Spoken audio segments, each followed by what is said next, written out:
Beautiful people, what's going on? It's your boy, Trouble T Roy, aka Your Kicks. And it's been a long time. I know we haven't rapped or had a conversation, or I haven't put up, any new content. But there's a reason for that. Got some initiatives that's buckling down, that's definitely coming this summer that had to be focused on. So some things you can't share on these social media sites, for lack of better terms. Because again, certain things you're not meant to disclose. Sometimes you just got to bust out on people with certain things. But yeah, these initiatives are coming. It's going to be dope. But I'm getting a lot of texts and messages about this situation with Nike and StockX. And I feel like I should talk about it from a business educated standpoint, because a lot of people don't look at it from a business standpoint. I'm going to tell you how it got started.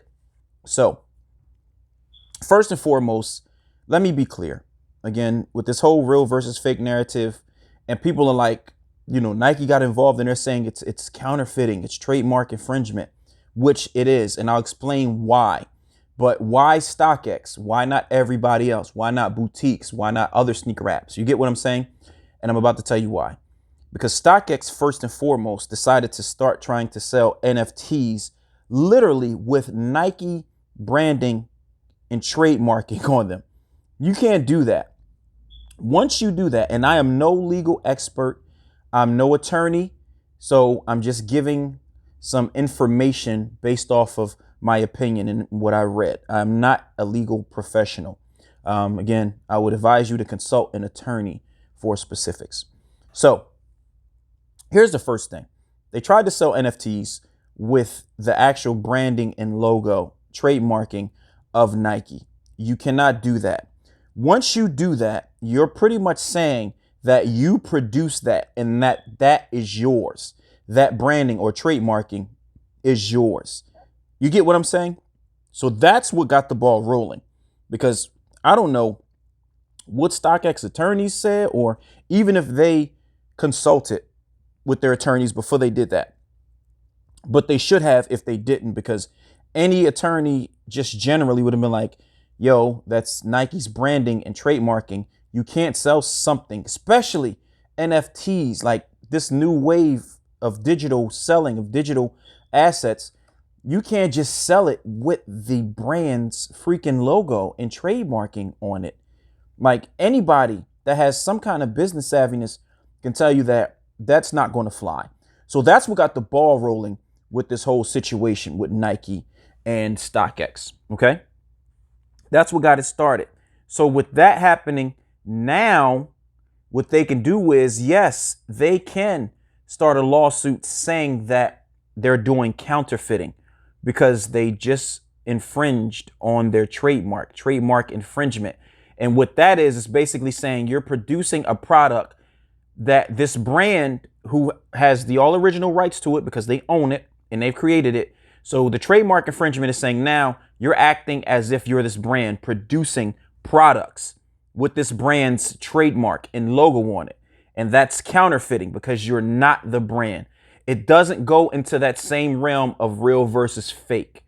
Because in real versus fake, when you get shoes and people doing these real versus fake reviews, these people that are selling or reselling these shoes aren't saying that they're Nike or they came up with this original idea and reproducing this shoe and selling it as if they're Nike. Okay. So I'm giving y'all a clinic right now. Very short clinic, but a clinic so you guys are educated. So this is how you make sense of that case that's going on. So no, like, it's the reason why, like, people are like, oh, now StockX are selling fakes. Not necessarily. The lawsuit will likely be based upon the copyright infringement, as if that sneaker app is acting as if they created like they're Nike. That's the issue. So let me clear that up. All right.